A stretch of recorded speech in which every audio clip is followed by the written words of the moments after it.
ایک دن टार्ज़न जंगल में आराम कर रहा था कि एक बूढ़ा उल्लू उसके पास आया और बोला, टार्ज़न, शुमाल की पहाड़ियों के पार एक अजीब महल जाहिर हुआ है।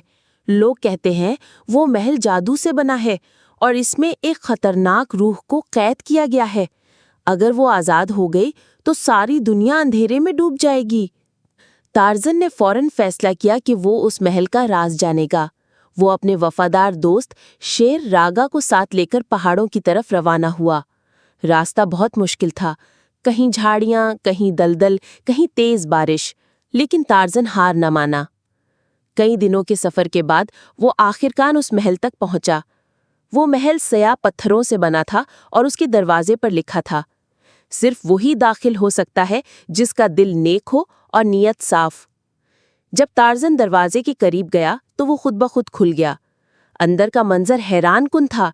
हर तरफ जादू, रोशनी और धुएं का खेल था।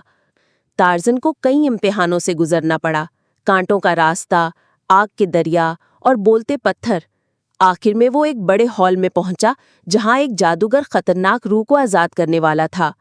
टार्ज़न ने हिम्मत दिखाई, अपनी रस्सी और होशियारी से जादूगर का मुकाबला किया और शेर रागा ने भी लड़ाई में मदद की। आखिरकार टार्ज़न ने जादुई पत्थर तोड़ दिया, रूह कैद रही और महल गायब हो गया। दुनिया बच गई। टार्ज़न जंगल वापस आया और सब जानवरों ने मिलकर खुशी मनाई। अब वो सिर्फ जंगल का बादशाह ही नहीं, बल्कि एक हीरो भी बन चुका था।